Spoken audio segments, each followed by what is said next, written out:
हम intermittent fasting के दौरान ब्लैक कॉफ़ी कंज्यूम कर सकते हैं? क्या ब्लैक कॉफ़ी पीने से वेट लॉस हो सकता है? जानते हैं ब्लैक कॉफ़ी पीने के कुछ हेल्थ बेनिफिट्स, ब्लैक कॉफ़ी पीने के कुछ डिसएडवांटेजेस, ब्लैक कॉफ़ी हमें कैसे कंज्यूम करना है इससे कि हम उसके मैक्सिमम हेल्थ बेनिफिट्स ले सकें। ब्लैक कॉफ़ी एक नेचुरल स्टिमुलेंट है। ये हमारे मेटाबॉलिज्म को बूस्ट अप करने का काम करता है, यानी कि जो फूड से एनर्जी का जो ट्रांसमिशन का जो काम होता है, इसको ये स्पीड अप करने का काम करता है, जो कि हमारे वेट लॉस के लिए बहुत ही ज़्यादा इफेक्टिव होता है। ब्लैक कॉफ़ी में जो थियोफाइलिन प्रेजेंट होता है, ये हमारे अस्थमा के पेशेंट्स के लिए भी बहुत ज़्यादा बेनिफिशियल होता है। ब्लैक कॉफ़ी में एक active compound chlorogenic acid present होता है। वो हमारे जो कॉम्प्लेक्स कार्बोहाइड्रेट्स है उसका धीरे धीरे एब्जॉर्प्शन करवाने का काम करता है, जो कि आपके वेट लॉस की जर्नी के लिए बहुत ही ज़्यादा बेनिफिशियल होता है। ब्लैक कॉफ़ी आपकी बॉडी में जो न्यूरोट्रांसमीटर एडिनोसिन होता है उसे ब्लॉक करने का काम करता है, और इसके साथ ही जो न्यूरोट्रांसमीटर डोपामाइन एंड जो नॉरएपिनेफ्रिन होता है इसे बढ़ाने का काम करता है, जिससे कि आपकी बॉडी जो है बहुत ज़्यादा energised and boost up feel करती है। ब्लैक कॉफ़ी आपके एपेटाइट को सेप्रेस करने का काम करती है, यानी कि वो एक सेटाइटी फीलिंग देती है, जिससे कि आपका पेट जो है भरा भरा लगता है, जो कि आपके वेट लॉस के लिए बहुत ही ज़्यादा इफेक्टिव होता है। कैफीन आपके एड्रेनलिन लेवल्स को बढ़ाने का काम करता है, और इसके साथ ही जो फैटी एसिड से जो फैट टिश्यूज़ का जो कन्वर्जन है उसे करने के लिए बहुत ज़्यादा हेल्पफुल होता है, जो कि आपके ओवरऑल वेट लॉस के लिए बहुत ही ज़्यादा इफेक्टिव होता है। कैफीन पीने से आपका फिजिकल परफॉर्मेंस भी बूस्ट अप होने लगता है, आपका स्ट्रेंथ एंड एंड्योरेंस भी आपका बढ़ता है, इससे कि आप एक्सरसाइज ज़्यादा टाइम तक कर सकें। कैफीन में थर्मोजेनिक इफेक्ट होता है, यानी कि आपके बॉडी में जो हीट प्रोडक्शन करने का काम करता है, जो कि आपके कैलोरीज को बर्न आउट करने के लिए बहुत ज़्यादा बेनिफिशियल होते हैं। कॉफ़ी में कुछ एंटीऑक्सीडेंट्स प्रेजेंट होते हैं, जैसे कि क्लोरोजेनिक एसिड एंड पॉलीफेनॉल्स। ये एंटीऑक्सीडेंट्स आपके बॉडी में जो फ्री रेडिकल्स बनते हैं मेटाबॉलिज्म के बाद, इन्हें मारने का काम करती है एंड आपके इम्यूनिटी को बूस्ट अप करने का काम करती है, जिसके लिए भी आपको कॉफ़ी का सेवन करना चाहिए। कॉफ़ी आपके कॉग्निटिव फंक्शंस के लिए भी बहुत ज़्यादा बेनिफिशियल है। ये आपके बॉडी में जो कॉन्फिडेंस है इसके बिल्डअप करने का काम करती है, अलर्टनेस बढ़ाने का काम करती है, जो कि आपके मेंटल हेल्थ के लिए बहुत ही ज़्यादा बेनिफिशियल होता है। जानते हैं कॉफ़ी पीने के कुछ डिसएडवांटेजेस। कॉफ़ी अगर हम ज़्यादा कंज्यूम करते हैं या फिर हम उसे इवनिंग में कंज्यूम करते हैं, तो हम नोटिस करते हैं कि हमारे स्लीपिंग पैटर्न में बहुत ज़्यादा डिस्टर्बेंस होने लगता है। इसलिए हमें ध्यान देना चाहिए कि हमें 1 से 2 कॉफ़ी से ज़्यादा हमें कॉफ़ी का कंजप्शन नहीं करना चाहिए, और इवनिंग की तरफ कॉफ़ी का कंजप्शन बिल्कुल भी नहीं करना चाहिए, ताकि आपको स्लीपिंग में बिल्कुल भी प्रॉब्लम ना हो। कॉफ़ी पीने से टेम्परली हमारा ब्लड प्रेशर और जो हमारा हार्ट रेट है वो बढ़ जाता है।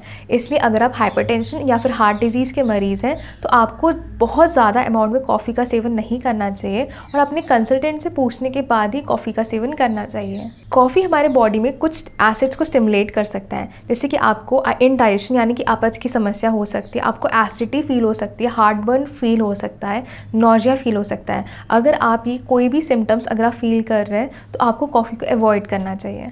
कॉफ़ी के विड्रॉल सिम्टम्स में हम नोटिस करते हैं कि हमें हेडेक, फटीग, इरिटेबिलिटी होने लगती है, यानी कि जब आप बहुत ज़्यादा कॉफ़ी कंज्यूम करने लग जाते हैं ना, आप कॉफ़ी का अमाउंट रिड्यूस करते हैं या फिर उसको लेना बंद करते हैं, तो आप नोटिस करेंगे कि आपको हेडेक होना चालू हो गया है, आपको सिर में दर्द रहने लग गया, आपको एक अलग सा चिड़चिड़ापन महसूस होने लगता है, आपकी बॉडी अलग सी थकावट फील करती है, जो कि कॉफ़ी के विड्रॉल सिम्टम्स होते हैं। तो आपको ध्यान देना चाहिए कि आपको एकदम से कॉफ़ी को विड्रॉल नहीं करना चाहिए, आपको धीरे धीरे ही कॉफ़ी का विड्रॉल करना चाहिए।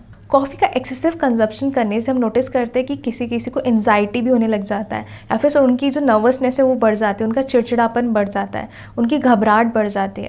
तो आपको ध्यान देना चाहिए कि आपको ज़्यादा कॉफ़ी का सेवन नहीं करना चाहिए। कॉफ़ी पीने से आपका कैल्शियम का एब्जॉर्प्शन भी रुक सकता है, इसलिए आपको ध्यान देना चाहिए कि अगर आप ऑस्टियोपोरोसिस के मरीज़ हैं, ऑस्टियोमाइलाइटिस की कंप्लेंट्स आपको है, यानी कि आपको जोड़ों में दर्द रहता है, सूजन रहता है, आपके जो बोन्स है वो सर्ड है, ख़राब हो रहे हैं, या फिर आपको फ्रैक्चर का इशू है, तो आपको कॉफ़ी का ज़्यादा सेवन नहीं करना चाहिए, या फिर कॉफ़ी को कम्प्लीटली अवॉइड करना चाहिए। रेगुलर कॉफ़ी पीने से हम नोटिस करते हैं कि हमारे दांत भी स्टेन होने लग जाते हैं, यानी कि आपके दांत पीले पड़ सकते हैं। तो आपको ध्यान देना चाहिए कि आपको रॉ कॉफ़ी जब आप सेवन कर रहे हो तो आपको इसके बाद माउथ वॉश कर लेना चाहिए, ताकि आपको ओरल हेल्थ जो है वो नीट एंड क्लीन रहे, आपके दांत जो है वो स्टेन या पीले ना पड़े। कॉफ़ी का सेवन प्रेग्नेंट महिलाओं को भी नहीं करना चाहिए, इससे मिसकैरेज की समस्या बढ़ जाती है, उसके साथ ही लो बर्थ वेट की भी समस्या बढ़ जाती है। तो हमेशा अपने कंसल्टेंट से पूछने के बाद ही कॉफ़ी का सेवन करें। तो आपका आंसर, क्या ब्लैक कॉफ़ी से वेट लॉस हो सकता है? तो आपका आंसर है येस, अगर आप उसमें एक्स्ट्रा मिल्क, क्रीम या फोम यूज़ ना करो, आप अगर उसमें एडेड प्रिजर्वेटिव्स या फिर एडेड शुगर उसमें ऐड नहीं कर रहे, तो आप उसके मैक्सिमम हेल्थ बेनिफिट्स ले सकते हैं। कॉफ़ी में डायूरेटिक इफेक्ट होता है, जिससे कि आपके बॉडी के जो पानी है उसे बाहर करने के लिए बहुत ज़्यादा बेनिफिशियल होता है। इसलिए ध्यान दें कि जब भी आप कॉफ़ी को कंज्यूम कर रहे हो तो आप ज़्यादा से ज़्यादा पानी पिए, अपने आप को हाइड्रेटेड रहे, ताकि आपको डिहाइड्रेशन जैसी समस्या ना हो।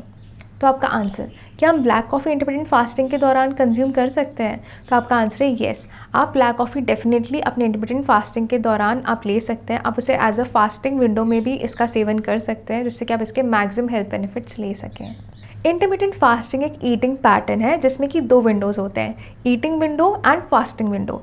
ईटिंग विंडो में हम कैलोरी डेफिसिट डाइट ले रहे होते हैं और जो फास्टिंग विंडो होता है उसमें हम वाटर डाइट ले रहे होते हैं। कॉफ़ी को आप अपनी ईटिंग विंडो के पीरियड में भी इसका सेवन कर सकते हैं अपने डाइट के पहले, जिससे कि आपका एपेटाइट सप्रेस होगा और आप ज़्यादा कैलोरीज कंज्यूम नहीं करेंगे, जो कि आपके वेट लॉस के लिए बहुत ही ज़्यादा बेनिफिशियल होगा। वेट लॉस से जुड़े और वीडियोस देखने के लिए नीचे डिस्क्रिप्शन पर उनके लिंक दिए गए हैं, आप उन्हें जाकर देख सकते हैं। धन्यवाद।